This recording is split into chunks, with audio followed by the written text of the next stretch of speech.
Commissioner Neely. Here. Commissioner Roth. Here. Commissioner Smith. Here. Commissioner Yates. Commissioner Peterson. Here. Commissioner Shaw. Commissioner Mumm. Here. And Vice Chair Edgar. Here. Is there any citizens' comments, please?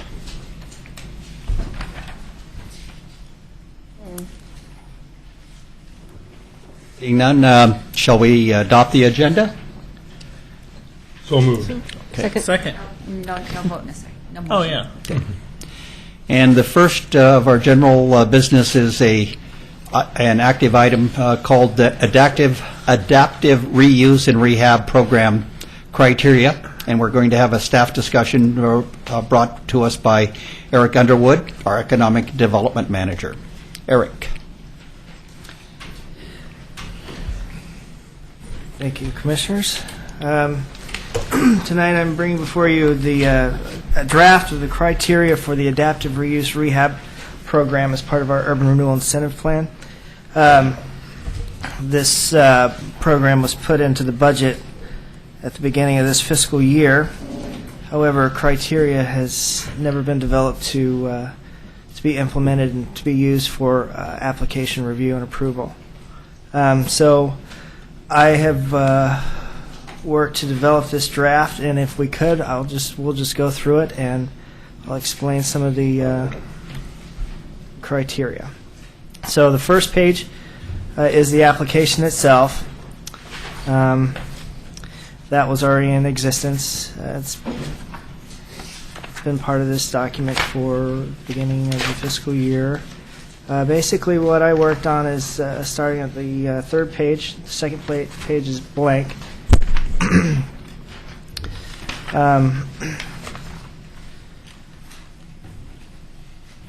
So, if you see the first paragraph under the design credentials table, there is where it says the applicant understands that the proposed improvements must be evaluated and approved by the Oregon City Urban Renewal Commission or designee. Certain changes or modifications may be required by the Urban Renewal Commission prior to final approval.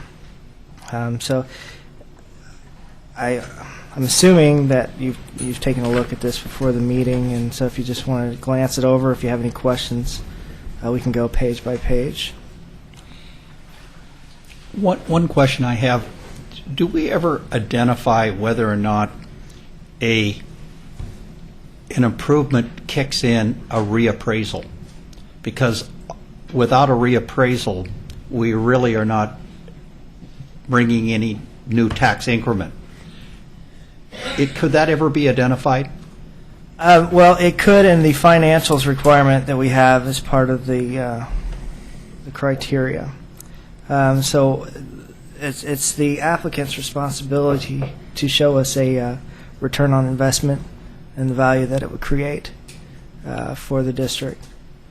So we'll get to that on a couple of pages down here. So that is addressed in this. So, okay, no other questions. We'll move on. Program objectives. You see, set aside $150,000 for the match. This would be for a medium to large scale project. The minimum combined project would be $100,000. That's a 1-to-1 ratio, with a maximum grant for any one project for $150,000. We've included here that particular emphasis is placed on projects that rehabilitation projects that consist of quality construction and that add value to the urban renewal area. And we have ways to evaluate that further down. We've made this criteria process to try to be as competitive and flexible as possible to get some projects going in our urban renewal district. Just about midway down through that page, it shows the eligible projects for reimbursement. Want to take a look there. If you have any questions or anything to add, please feel free. And then toward the end of the page, we get to the proposed evaluation criteria. So this is the basic evaluation criteria, which says that there needs to be a private match and it must be a 1-to-1. The project has to increase usable square feet of a building or higher and a better use. It needs to add a mixed-use component to the building. I give some examples there in parentheses: first floor retail, restaurant, commercial, professional, residential. The development experience of the applicant or project partners has to be evaluated and be acceptable. It needs to increase the value of property as documented by a pro forma appraisal or economic analysis. And the overall project benefit, impact, and quality. And I'm going to assume these criteria are not negotiable. That is, they have to meet those. They have to meet these, yes. And then to make it a little more competitive, we have kind of a bonus section at the end of the criteria. So I was looking particularly at number 3 and forcing people on the going to the third or fourth floors. We don't have that many buildings, so we do have ones we purchase that might work, and the requirement would be that the third and higher would be residential. it doesn't call out the floors, but it does require a mixed use. Well, component. you say here, first floor retail restaurant. Or higher second floors, floor yes. Commercial, professional, resident. Higher floor is residential. Yes. And that's not negotiable. Right. Good. Okay. Mr. Chair. Yes? Eric, I think also we mean on this, it says required match 1-to-1, but I think we mean a minimum of 1-to-1. A minimum of 1-1, Yeah. yes. Okay. Yes, right. That's the basic, the minimum. And we have a checklist on the next page. The applicant needs to complete an application. It needs to be fully completed. There needs to be a project description with financials and graphic. There needs to be a budget, including construction expenses, fees, permits, and design costs. Photos are required, stamped architectural and engineering renderings, drawings, and documents. Documentation of ownership and project funding. Property appraisal. Financial pro forma documenting loan-to-value ratio and other determinants if a loan is obtained. Competitive bids from 3 licensed and bonded trades professionals. Construction schedule, credit check authorization, land use approval if needed. HRB approval if needed, and certificate of insurance if the developer selected. And that would also name the Urban Renewal Commission as additionally insured. The process for review is listed below that criteria. The first thing that would happen would be a proposal review meeting with myself. Then we would schedule a pre-application meeting with other city staff, included but not limited to economic development and planning departments. The complete application needs to be submitted. The applicant has the responsibility of gathering all the supporting material, which was I just listed off there just above. Then there would be a city staff decision, meaning approval or denial, and then city staff would bring the report of the project to the Urban Renewal Commission. Are there any questions?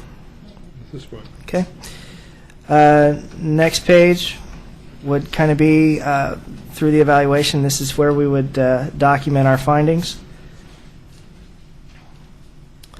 We're a little more specific in the number 3, the project impact.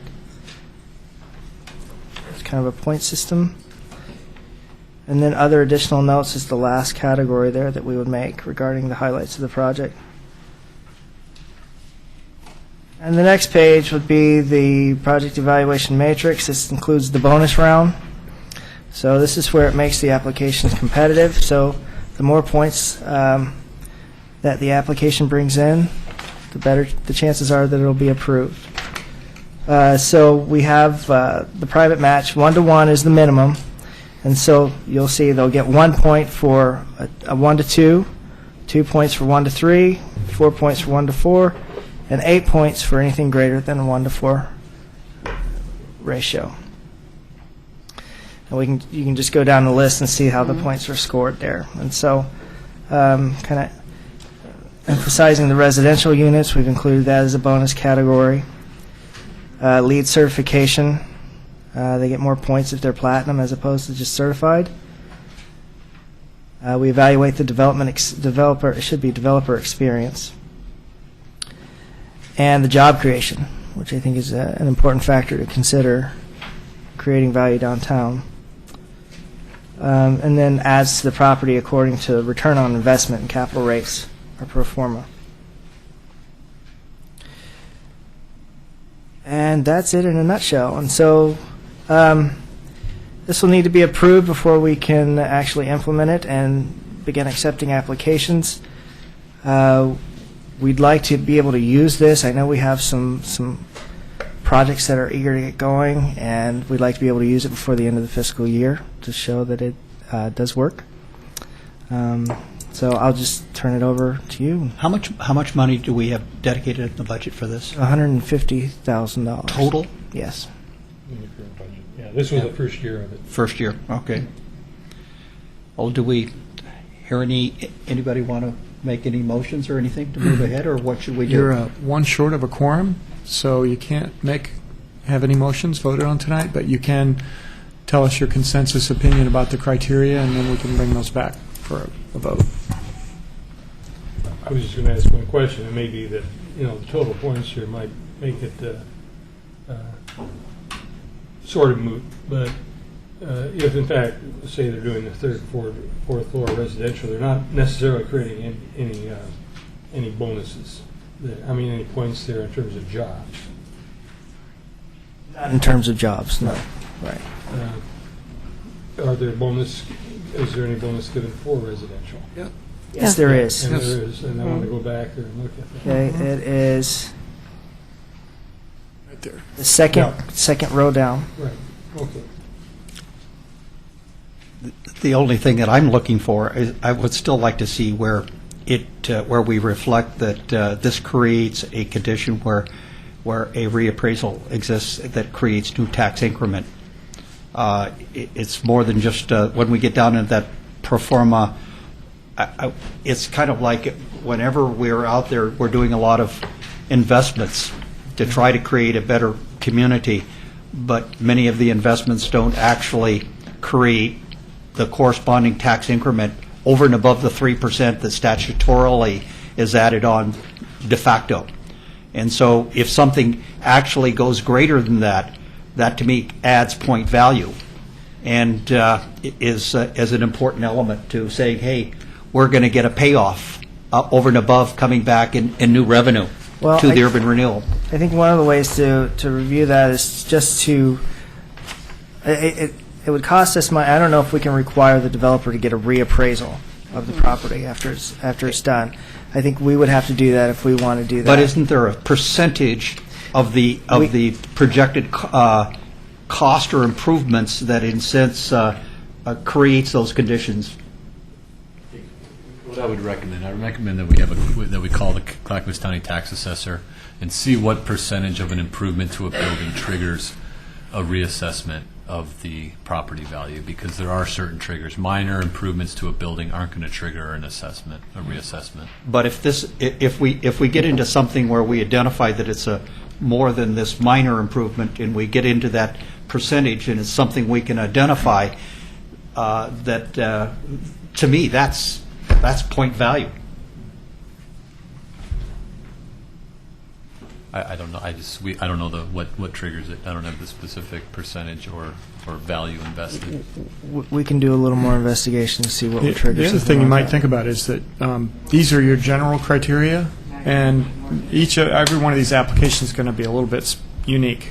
Yeah. So I think it's important for you to leave enough discretion in the criteria for Eric to administer it in a way that fits the application. So, for example, Paul, in your example, there may be a reason for him to call the assessor and make that call during the application process, depending on what's in front of them, as opposed to having it in your criteria, and then you're kind of locked in on doing that every single time, even if it doesn't apply.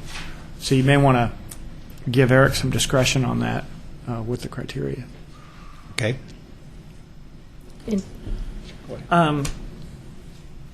Question about incorporating a little bit more in terms of historic buildings. The problem with downtown, well, in the application it asks if it's on the local register, is it in the overlay district. Most of our historic buildings aren't actually historic buildings. Especially in the downtown, almost none of them are. But they are historic buildings. And when an owner of a building wants to do a project, they have the ability to alter the building really in any way that they want, and that's fine because it's their money. But when it's our money, especially with the storefront grants, sometimes that plays into our consideration is this altering the building enough that it's taking it away from its historic, original use.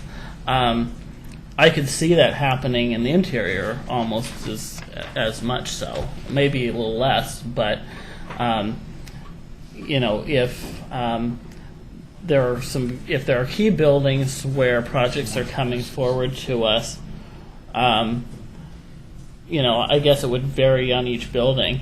But some buildings downtown, completely gutting them would not necessarily be a good good expense if we were concerned about historic preservation. Mm-hmm. So that's so unique that it's almost one of those things that when we were looking at each grant, the commission would probably have that discussion. So I don't know necessarily that it is got to be incorporated into that in some way, but it's just definitely consideration for when these projects come forward. Do we want to spend money on projects that may take us away from the historic character of those buildings? But I gave that some thought because I noticed what it said on the first page there. However, I think after thinking of it, this is an urban renewal program. And I think if you add that historic component, I think it concentrates, or it's going to give the perception that you're concentrating on downtown, and it's going to give an unfair advantage. Well, it's the urban renewal district, so The it is downtown. An urban renewal district. It's an urban renewal district, right? I do think that a lot of that is taken care of with the storefront grant program, the historic character and the feel and the perception. To me, this is more of an interior enhancement. I don't know if the commission wants to focus on historical interior enhancements. They want to create that inside the building. Well, I don't think we care if it's not our money, but I think if it's our money, I think we do care. I do. That's not to say that there wouldn't be exceptions made for projects that we felt were warranted that, but I think it's a discussion that will happen on any project that comes forward. Gutting some buildings may not do anything, but if you have a building that was originally a theater, for instance, and there's elements of that theater that exist, and it's the only one that's there, that's pretty important. So all the buildings downtown are unique, and so it would be very hard, I agree, to put some sort of matrix in the application specifically, but I'd be interested in finding out. That could be a point system in itself, saying, not necessarily we wouldn't support a project that was going away from the historic nature of the building, but that there would be points or considerations made for buildings that don't. I don't know. Much the same way as our storefront grants, but I think it's less specific for the interior as it would be for the exterior. But there might be some buildings downtown where the interior is maybe the only thing that keeps that building's character intact.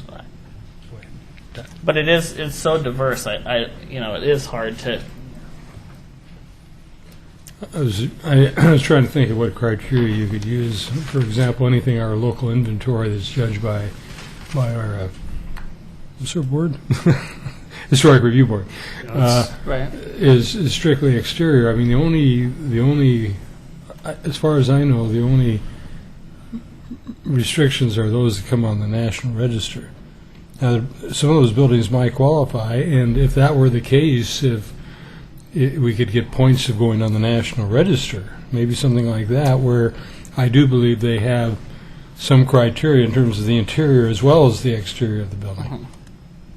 Well, I mean, I'm just pointing out, for instance, the Bank of Commerce building, they own the building. They can go forward with whatever process they want. But we can say, well, we don't want our money going to taking that building a step backwards. And that's the kind of thing I'm talking about. Well, if taking an interior building and reusing it in some way, it might generate taxes, might help in a lot of other ways. But, if they want to take away, interior historic elements or aesthetics to that building, that's on their dime, not on our dime. So I think we have a way of saying, yes, we will contribute money to the interior improvements as long as it, if it does these things, we can decide what it is. And I think that's probably on an individual basis as those come forward. Well, here, thinking about this as you're talking, might I suggest something? And this may not be enough of what you're thinking about, but maybe if we could put something in there that says that would, as a bonus category, that would say something like maintains the characteristics of the neighborhood or surrounding Historic properties. characteristics, or enhances historic characteristics. Yeah, I think that's even more confusing. Historic, Because- yeah. Because I think when we're talking interior buildings, Yeah. I could go to each building, but let's say the Masonic Lodge. I mean, there's some characters of that building, like the entryway, that you don't want to see knocked out. I mean, that's crucial to that character of the building. Or, some levels of a certain building might be fine to completely redo, but there's going to be elements, staircases or various things that are unique to the individual buildings. And so it's not necessarily how the building relates to the whole neighborhood, but how the building relates to itself.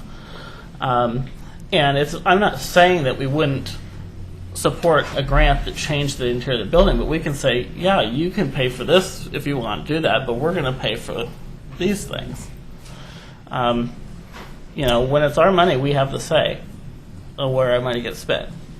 And I would hope that this commission would not spend money to alter historic buildings downtown in a way that takes them farther away from their restoration. What if we added a category or even a caveat to the criteria that said something like structures qualifying for historic registration will only be eligible for interior and exterior improvement funds if the improvements are consistent with maintenance of the designation. So that, or language to that effect, that essentially that it gives you some safeguard that I'm not going to get that phone call when they're making those changes to the inside of the building and somebody's going to be concerned that they're somehow destroying a historic component of the building with the funds that we put in place. I think that's really what you're after, right? You want to make sure that it doesn't slide into that. I think that's correct. And some of these structures, we're really only talking about those that qualify. And I'm not sure how we would word that so that we would know in advance, but I think there should be some way of putting that into the program criteria. You could put that Well, in and the like I'm application. saying, it may not even need to go in. Some hint to the fact that may be an issue that is discussed.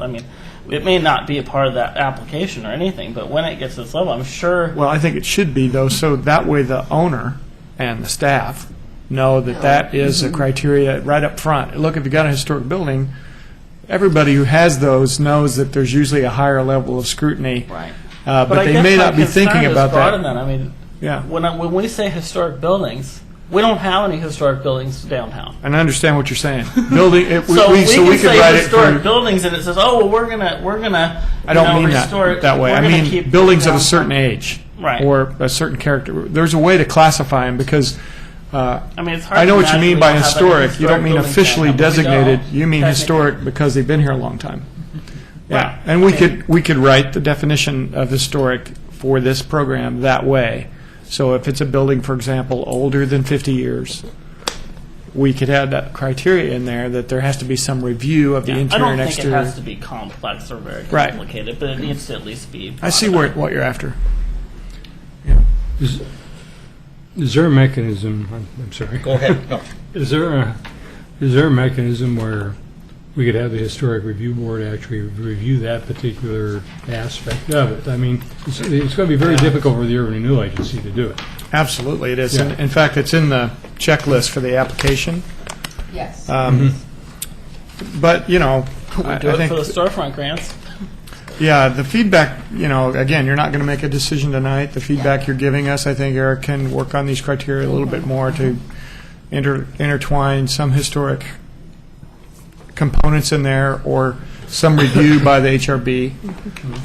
And actually, they would be, frankly, more qualified than any of us to look at the interior and make sure that there's a sign-off if the building is past a certain age. And I picked 50 years because I don't know what I'm talking about. That's our age for local inventory, Yeah. over 50 years, so. So we could use that if that's the number you're comfortable with. It would sure be nice if the city commission sometime looked at a downtown historic conservation district classification, much like the McLaughlin district has, that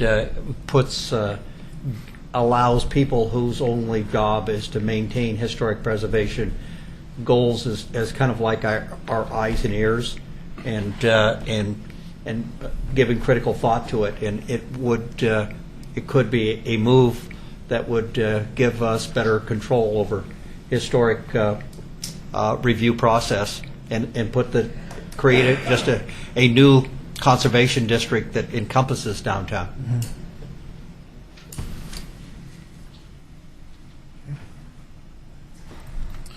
Okay. Is there any? Anything else? I think it's great, though. I think Okay. it's I a like great it. start. Thank you. Okay. Good Thanks. job. Thank you. So we'll bring, I guess, Eric, the direction is to bring that back after Bring it you. back after. take a look. I'll rework some of the. I'll work some of the historic language in there and bring We- it back for. We have a desire for a comment from the audience. Like Dan Fowler?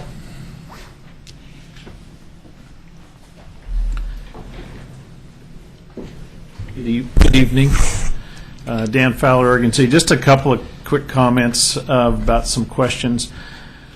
Typically, a building permit is something that will initiate review by the county assessor.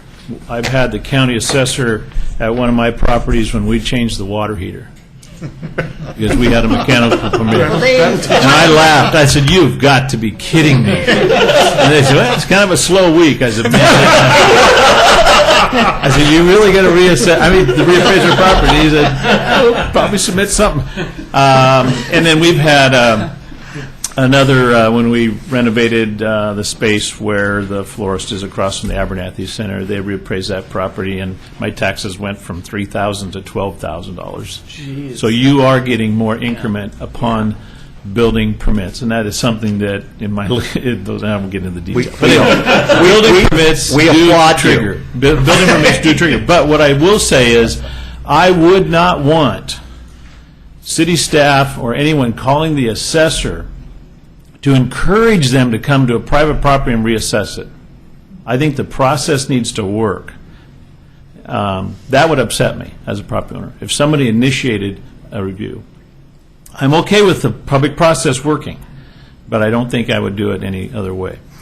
Also, I wouldn't require, and you don't, an appraisal of the property. If somebody comes in, because this is a program that's designed to try to get activity to happen, and if it's, say, a $50,000 grant or match, and so you get $100,000, and you're going to require somebody to get a $5,000 to $10,000 professional appraisal on a commercial piece of property, Yeah, they're not that's- going to apply. yeah, yep. It isn't going to happen. No. So I would not do that, and that was discussed. there are two properties in the urban renewal district that I know of downtown that are on the National Register of Historic Places. And I think we have to remember in this, and we're so used to it, I am too, of thinking of urban renewal and automatically thinking downtown. Yeah. The urban renewal district is bigger than that, the lower level. It's the shopping center.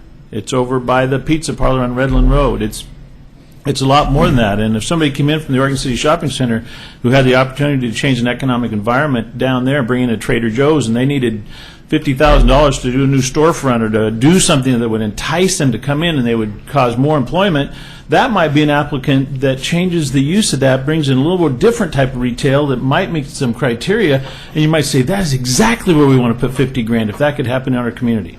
Just an example to broaden our thinking of, it doesn't always have to be historic, and it doesn't always have to be downtown. Now, that's odd for me to say that, but that's I believe that. I just think that, We have a historic landfill. yeah. It's in the district. The Hackett House is on the National Register of Historic Places, and the Herb Arbor's property downtown Main Street is on the National Register of Historic Places. So there are a couple of them. And what makes a property historic is three criteria: age, style, or an event. So you could have a brand-new modern house, and if a president has visited it, it may be a historic structure because of an occurrence of an event. So when we think about it, is there any historic properties down there? Some styles are very historic, but they're not necessarily as old as 1840. So I just wanted to kind of broaden our view on some of that. But I think it's great. I hope we can get some criteria that will work and keep activity going. Thanks. Thank you, Dan. Anybody else have any thoughts to share? I guess the next thing is to approve the minutes of the regular meeting of January 18th. So you can't, you don't have a quorum. Well, okay. Okay, then I guess the next thing is the city manager's report. Thank you. Today at the Rotary Club, the Public Works Department came and made a presentation on the jug handle, and I brought some extra handouts that they distributed there. You've seen this all over your website. I'm handing this to you because our city commissioners have been deluged with this information, but some of you aren't commissioners. And those of you, even any of you, who would like to put this up in your place of business, put it on the refrigerator, put it on your car, whatever it takes to get the information out, I just wanted to share it. Thank you. Since you're doing that, I've got a question of Ms. Crashar. We have a few of the roads are close to local traffic. You have Abernathy, 14th, and so forth. And I presume that's, I mean, not 14th, but the streets going, I guess, part of 14th. And I presume that's to try to eliminate car movement off the off-streets into the main flow of the traffic. And I just wanted to know that was the case if I ever get asked. Yes, it is. It's to make the operations of the detour route as effective as possible. Oh, wow. Kind of like level of service, you maximize it by taking away some of those intersection legs. Further? We're good. Anything else? Okay, seeing or hearing nothing, let's close the meeting. Thank you. Yeah.